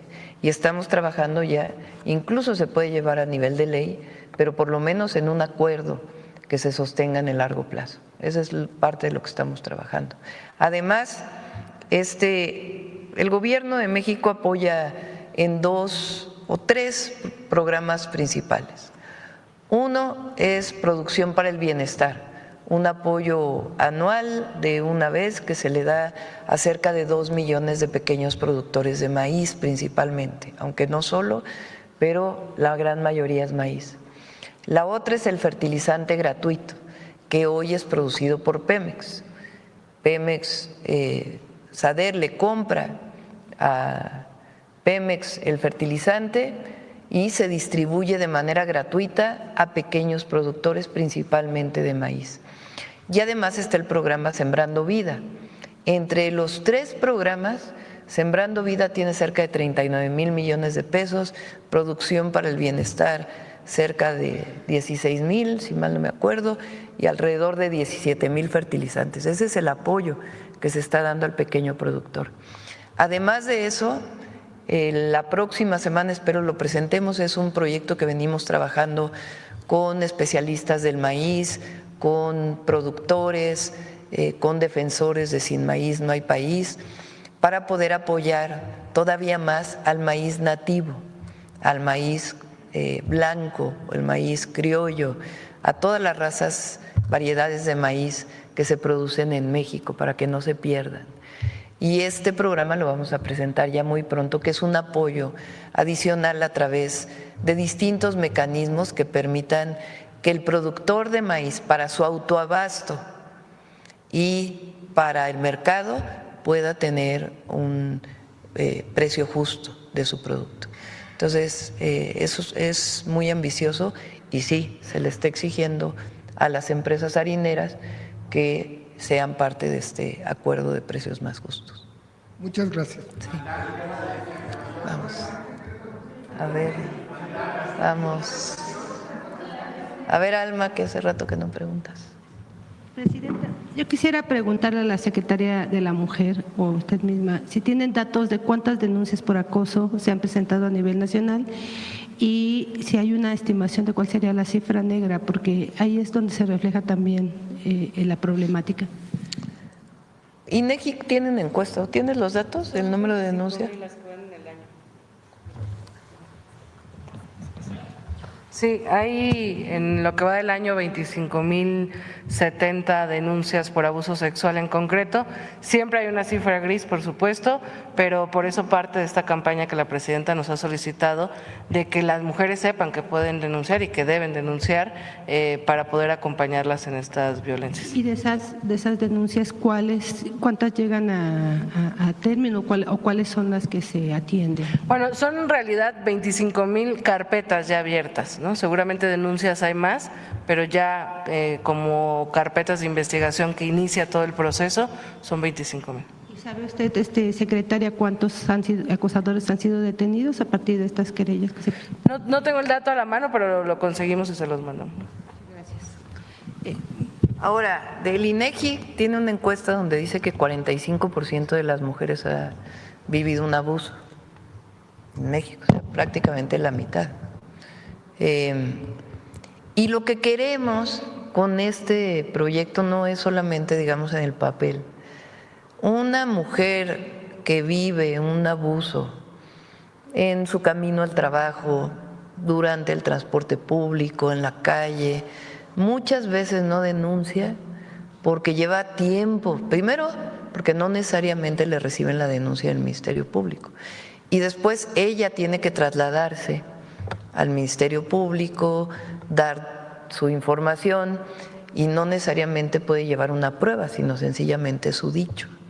Eso es lo que queremos que se legisle, que sin cometer, es decir, no se trata tampoco de que haya injusticias, que se denuncie sin que haya ocurrido, pero que realmente la mujer tenga un espacio de denuncia que sea ágil, que sea expedito y que permita que realmente se haga la investigación para que se lleve a las detenciones.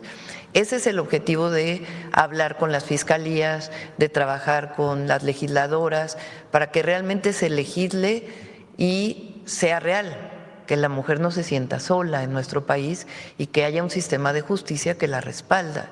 Entonces, de eso se trata este trabajo que estamos haciendo. Y además está el número 079 que estamos fortaleciendo, opción 1. Ahí es para la denuncia por teléfono de si se ha vivido un acoso. Muchas veces el acoso incluso es de familiares. Lamentablemente, digamos, la violencia mayor contra las mujeres, que es el feminicidio, que es quitar la vida de una mujer por el solo hecho de ser mujer, en la gran mayoría de los casos se comete por una persona cercana. Entonces, una denuncia previa de eso que está ocurriendo, queremos que se haga a través del 079, opción 1, y atrás de ese número de teléfono pues están todas las instituciones para proteger a la mujer, a nivel federal y a nivel estatal. Entonces, que esto que ocurrió pues sirva para que las mujeres realmente no se sientan solas en una situación de acoso, de abuso en nuestro país, y para ello pues tiene que haber instituciones y un gobierno que las respalde.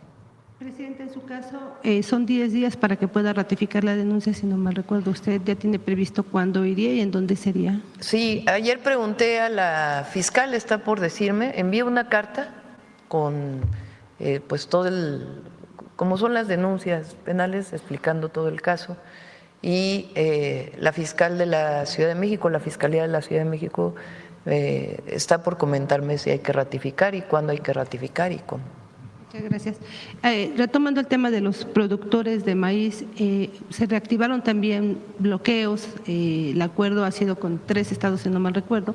¿Qué va a pasar con el resto? Porque siguen exigiendo precio justo para la tonelada, a pesar de todo este apoyo que ya es muy poco, y también, como lo dije el otro día, también hay intereses políticos también en algunos de estos cierres, y lo decimos responsablemente, porque la mayoría, la gran mayoría, ya firmó con la Secretaría de Agricultura y están por abrirse las ventanillas para poder tener acceso a este recurso, que sería el próximo año.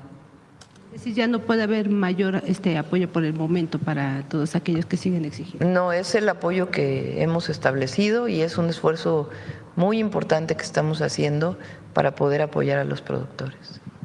Por otro tema, Presidenta, sobre esta decisión de la Administración Federal de Aviación de Estados Unidos de reducir el tráfico aéreo en 10%, ¿qué impacto tiene en México? ¿Usted ya le informaron cuál es la problemática que tenemos? Sí, la decisión es debido a este cierre temporal que tienen del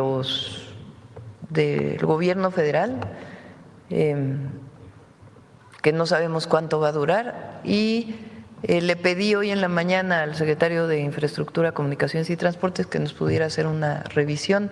Todavía no me manda la tarjeta, pero con gusto lo informamos. Espero que no sea afectado tanto México, pero es todo el mundo, no es una situación para México. En ese marco está también pues el anuncio de que iban a quitar también o estaban dando una instrucción de Estados Unidos para lo de las aerolíneas, que ya no vuelen del AIFA. Va a haber reunión la próxima semana con Estados Unidos y esperemos que ahí se llegue a un acuerdo. ¿Para resolver esto de las aerolíneas?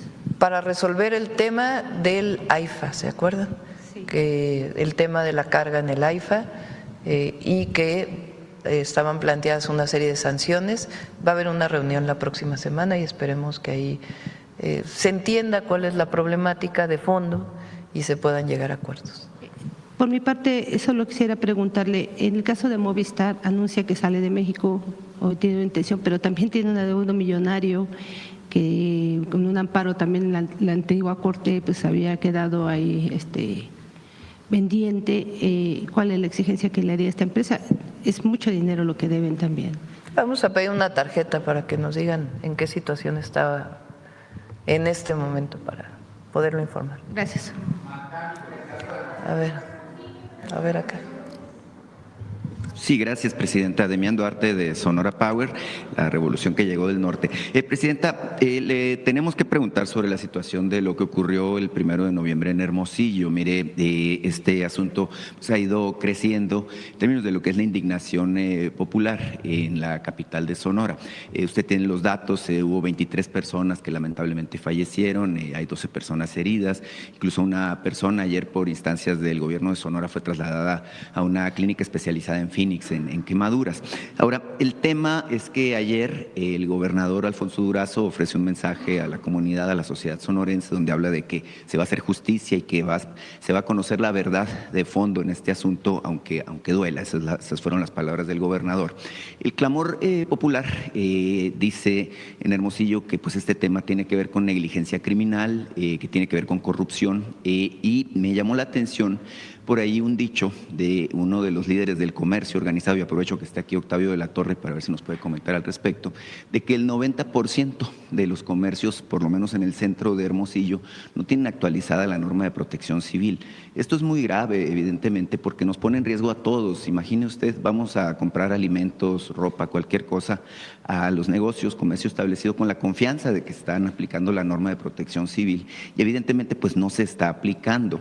Hay 4 inspectores inspectores, por ejemplo, para el caso de la inspección, válgame la redundancia, de que se cumpla con la norma en términos de lo que es la protección civil. Es imposible que 4 inspectores puedan revisar a 1000 negocios y tenerlos en regla de manera cotidiana. Entonces, preguntarle, Presidenta, su opinión al respecto de esto. Tenemos confianza, evidentemente, en que la autoridad, la Fiscalía General del Estado, el gobernador, pues hagan justicia, se han comprometido a ello. Sin embargo, es un tema que va más allá del ámbito de lo local. Por cierto, también los directores de Protección Civil, tanto del Estado de Sonora como el de Hermosillo, fueron cesados ayer de sus funciones para que no interfieran con la investigación que se está llevando a cabo. Dijo el fiscal que se ha tenido ya interrogatorios, entrevistas en la investigación con personas de los 3 niveles de gobierno, funcionarios, incluidos funcionarios del gobierno federal. Se asume, bueno, que la CFE en particular tiene alguna responsabilidad, puesto que lo que explotó fue un transformador. No era de la propiedad de la CFE, pero tiene responsabilidad en términos de la inspección del funcionamiento. Entonces, pedirle su punto de vista al respecto y ver si Octavio de la Torre nos puede comentar de la situación del comercio en general. Gracias. En una situación así, es una situación tan triste, tan lamentable, primero pues la obligación de toda autoridad es atender a las víctimas y creo que se ha estado haciendo bien en el caso del gobierno de Sonora, estar muy cerca de todas las familias y poderles apoyar en todo lo que se requiera. Después es la investigación, que se haga justicia, la investigación profunda, las causas de por qué ocurrió esta lamentable situación. En efecto, parece que fue un transformador que estaba dentro de la tienda y entonces de ahí pues hay que deslindar responsabilidades, tanto de los dueños. La primera responsabilidad es de quien tiene un negocio. La autoridad, pues por supuesto, tiene la responsabilidad de inspeccionar y que las leyes sean adecuadas y inspeccionar conforme a las leyes, pero tiene que haber una responsabilidad muy importante de quien administra o quien tiene un negocio. Porque tener un negocio pues lleva una responsabilidad, sobre todo cuando hay tantas personas que puedan acceder a una tienda. Entonces tiene que haber el deslinde de responsabilidades, en qué circunstancia estaba el transformador, hacer la investigación para que la Fiscalía del Estado pueda decir esto fue lo que ocurrió y estas son las responsabilidades. Por otro lado, lo que establece la propia legislación de atención a víctimas tiene que ver con la reparación hasta donde se pueda y lo acepten las familias, y segundo, la no repetición. Y eso es muy importante, para que en la medida de lo posible se disminuya al máximo la probabilidad de que ocurra una situación como esta, pues tiene que ver precisamente con la revisión de las leyes de protección civil, quién tiene esas responsabilidades, cuántos inspectores hay, qué tanto debe haber terceros responsables. Por ejemplo, en la Ciudad de México se modificó la Ley de Protección Civil y además de los propios inspectores, se habilita a los especialistas en protección civil, como es el caso de los DROs en la revisión de las estructuras o de los especialistas estructuristas, para que un tercero acreditado pueda hacer estas revisiones y pueda ampliarse, y quien de una lista que exista de especialistas lo pueda destinarle el recurso, el negocio, para poder tener pues la certificación de protección civil. Entonces, todo esto debe ocurrir en el caso de Sonora: atender a las víctimas, cumplir con la ley de atención a las víctimas y al mismo tiempo la justicia y la no repetición de un caso así. Y eso es lo que yo estoy segura que va a ocurrir en el caso de Sonora. Sí, se conoce que es un caso del ámbito local, evidentemente pues tiene que ver con la situación que se vive en Sonora, en Hermosillo en particular, pero nuestra sociedad pues quedó marcada, Presidenta, por el caso de la guardería ABC, que evidentemente pues fue muy notorio, motivó cambios incluso en las leyes de protección civil. Hay una ley 5 de junio justamente que promueve la garantía de no repetición. Lamentablemente pues pasaron 16 años y se repite un hecho, no en las mismas circunstancias, pero bueno, al final de cuentas es la población civil la que padece las consecuencias con esta situación de muertes, heridos y demás. Evidentemente en Sonora pues necesitamos esta garantía de que haya justicia. E insisto yo, pues hay confianza en que se esté haciendo el trabajo de manera correcta. No sé si será posible que la directora de la CFE o alguien relacionado con este asunto pues pueda ofrecer información al respecto, porque la CFE no ha respondido justamente las dudas que se han planteado al respecto. Sí, todo tiene que haber transparencia y también lo que se requiera de la investigación que está haciendo la Fiscalía.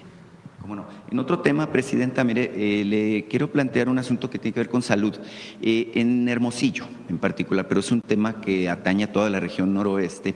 Existe un hospital del ISSSTE, que es el Hospital Fernando Ocaranza. Me hubiera encantado poder hablar con Martí Batres sobre el tema. Es un hospital que en su tiempo se le compró a una institución de salud privada, que es el Hospital San José. Tiene más de 45 años en operación, es un hospital que atiende a los servidores públicos del gobierno federal justamente de Sonora, pero esta infraestructura de la que dispone el hospital pues está rebasada desde hace mucho tiempo, tiene 79 camas de estas que tienen sensables y bueno, tiene un área de urgencias también. Sin embargo, la demanda de servicios es muy superior. Hay 300,000 derechohabientes del sistema del ISSSTE en Sonora. Y bueno, se sabe que se tiene prevista la reubicación y modernización de las instalaciones de este hospital. Me contactaron justamente los integrantes del sindicato, la Federación de Servidores y Trabajadores al Servicio de los Estados, del Estado, y me dicen, bueno, que ellos tienen una visión un poco distinta y le quieren hacer una propuesta de que se busque la manera de construir en Hermosillo, sí, un hospital nuevo, pero que sea un hospital general de zona. Eso es lo que están planteando.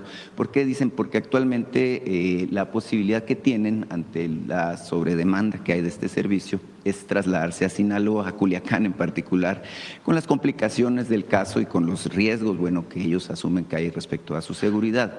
Me dicen que en todo caso agregar especialidades, generar, esta nueva infraestructura permitiría atender a los derechohabientes no solo de Sonora, sino de Sinaloa y de las 2 Baja Californias, que esto permitiría pues tener la capacidad de atender la demanda de 1,200,000 derechohabientes, que son justamente pues quienes trabajan directamente con el gobierno federal y las distintas instancias. No sé qué le parece y si pueda comentar al respecto. Le pedimos a Martí que se ponga en contacto para ver esta opción que estás planteando y en uno de los martes que viene Salud que pueda contestar esta pregunta. Claro, en este mismo tema, Presidenta, mire, le platicaba la otra vez que hablamos aquí que colaboro como corresponsal de un medio de Aguascalientes que se llama LJ y Tercera Vía. Justamente Aguascalientes en el esquema de salud es uno de los estados que no han federalizado y no han entrado al esquema de IMSS Bienestar. La pregunta que me han hecho pues personas, ciudadanos del estado de Aguascalientes es cómo se está abordando justamente el acceso a los servicios de salud como lo mandata la Constitución para las personas ciudadanas de estados, como es este caso, y tengo entendido que hay otros 7 estados además de Aguascalientes que no han entrado en el esquema, válgame pues, de establecer este acuerdo con la Federación. Se hablaba hace 2 días de que justamente Yucatán se incorpora, pero pues hay una duda respecto a qué pasa con los derechohabientes de los servicios de salud en términos de lo que dice la Constitución respecto a esta ausencia que tienen estos estados. Creo que está Durango, Coahuila, Chihuahua, además de Aguascalientes, entre otros. Depende de los estados, firmar o no ser parte del IMSS Bienestar.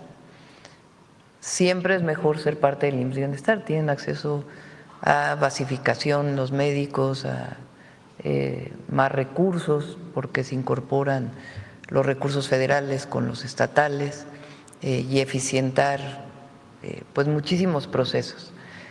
En el caso de Aguascalientes, pues no han decidido no entrar al IMSS Bienestar. Entonces, todo lo que tiene que ver con la atención a la salud fuera del ISSSTE y el IMSS en Aguascalientes es responsabilidad del gobierno del estado.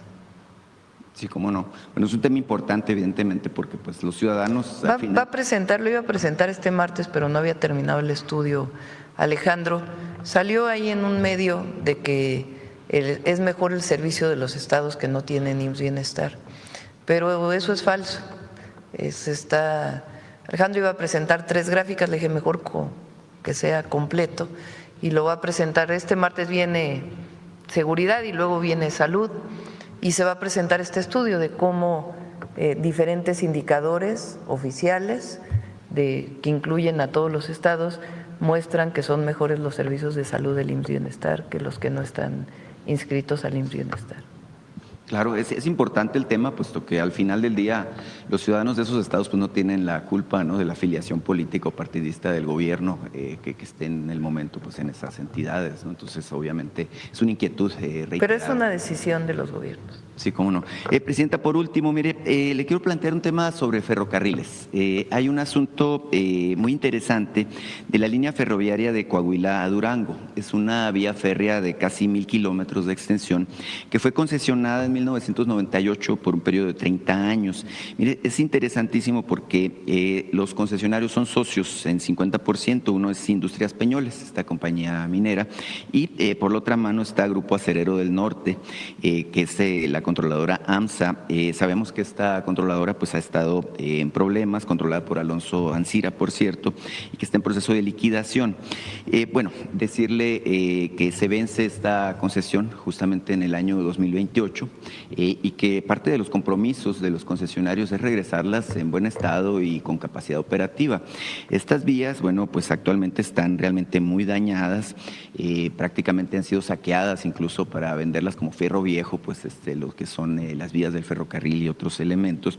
Entonces, preguntarle, Presidenta, número uno, si usted está informada, consciente de esta situación y obviamente, bueno, número dos, preguntarle qué expectativa tiene del retorno de esta vía, porque no es la única. Mire, yo que soy de Sonora, sé que una situación similar ocurre en el caso de la concesión que tiene Ferromex en la vía de Nogales, Cananea y que va hasta Agua Prieta. Entonces es un tema importante, sobre todo pues en su proyecto de unir con ferrocarril pues prácticamente al norte del país con el centro.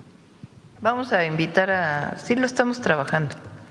Es una vía muy importante, sobre todo en el momento en que AMSA operaba. Por cierto, esperemos que este mismo año la jueza que está encargada de este proceso pueda ya resolver para beneficio de los trabajadores de AMSA. Se ha estado ahí trabajando y platicando en el marco de su autonomía por parte de la Secretaría de Hacienda y esperemos que pueda ya resolver este proceso. Esa vía del tren se utilizaba mucho para el transporte de carbón, para el funcionamiento de AMSA. Entonces, queremos que se resuelva AMSA y que realmente lo tome otra empresa y que, aparte de la justicia que se tiene que hacer, que se retome para poder darle empleo a todos los trabajadores y que se recupere esta zona industrial tan importante para Coahuila. Entonces, a partir de ahí ya también vamos a definir el tema de la vía del tren. Entonces, en otra ocasión con gusto lo platicamos. Claro. Muchísimas gracias, Presidenta. Cerramos. Vamos con Mujeres en la Historia. ¿Por acá? Sí.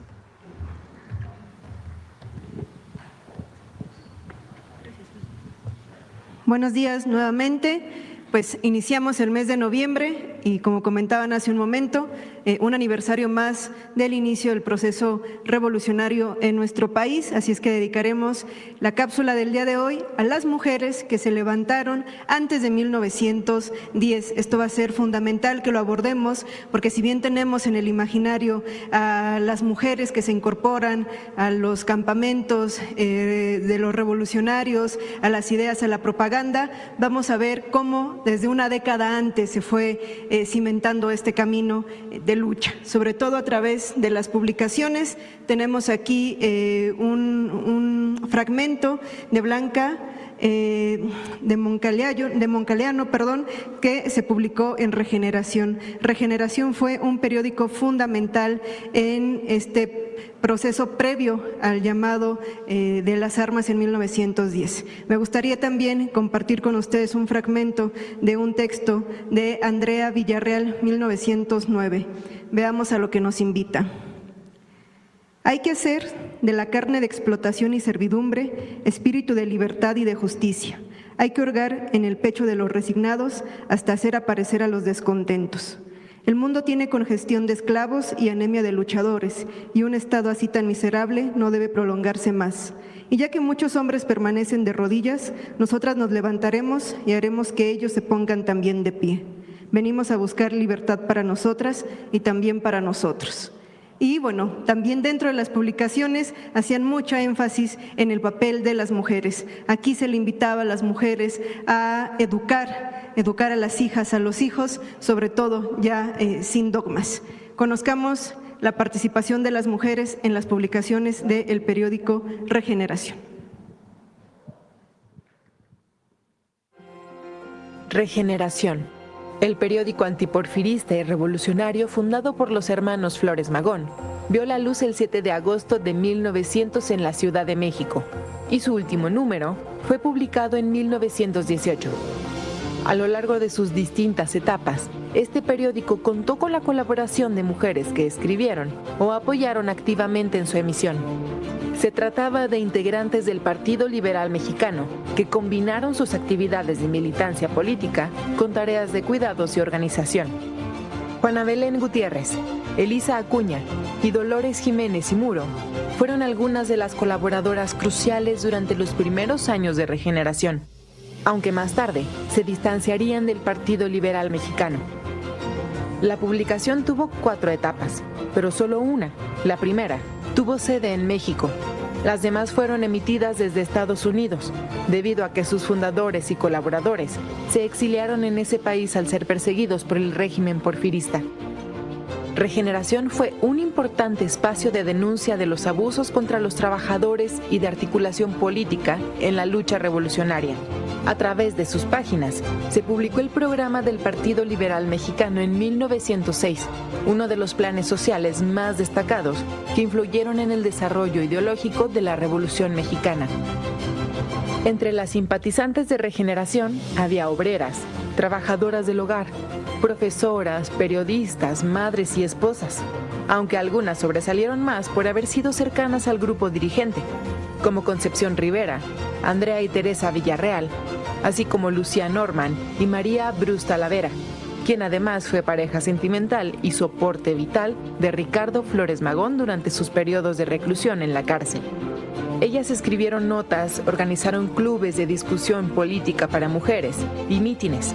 Fueron agitadoras, propagandistas, recaudaron fondos, apoyaron en tareas del periódico e hicieron circular mensajes clandestinos mientras los dirigentes se encontraban presos. 2 figuras asumieron papeles especialmente activos en Regeneración durante los encarcelamientos. Francisca J. Mendoza, una destacada colaboradora desde el inicio del movimiento magonista, y de Blanca Moncaliano, anarquista de origen colombiano, que criticó el feminismo político por tener como único fin el voto femenino y no la eliminación de toda forma de desigualdad. En esos años, Andrea y Teresa Villarreal se involucraron directamente en la dirección de Regeneración. Incluso fundaron su propia revista llamada Mujer Moderna, para luchar por las libertades de México y por la emancipación de la mujer. Esto anunciaba un cambio político y social claro. Las mujeres estaban involucradas en la lucha revolucionaria de manera contundente. Así lo reconoció el editorial de Regeneración el 13 de febrero de 1911. Es alentador que la mujer se emancipe y venga a tomar el puesto que le corresponde al lado de su compañero el hombre, en una grandiosa lucha social que tiende a la liberación de la humanidad. La emancipación de las mujeres fue un tema recurrente en el periódico. Ricardo Flores Magón se dirigía con frecuencia a ellas. Práxedis Guerrero incluso trató de demostrar la opresión histórica que habían sufrido las mujeres. Pero sobre todo, fueron las mismas redactoras de Regeneración quienes constantemente instaban a sus compañeras a alejarse de los preceptos religiosos y los mandatos sociales que las mantenían oprimidas, para así poder tomar un papel activo en la transformación del mundo. Juana Belén Gutiérrez, Dolores Jiménez y Muro, Elisa Acuña son las más conocidas y de quien ya hemos presentado particularmente una cápsula en esta sección, pero hoy nos llevamos otros nombres: Teresa y Andrea Villarreal, María Talavera Bruz, Margarita Ortega, otras tantas mujeres que también contribuyeron no solamente al periódico Regeneración, sino también a nuestra revolución social. Muchas gracias. Gracias.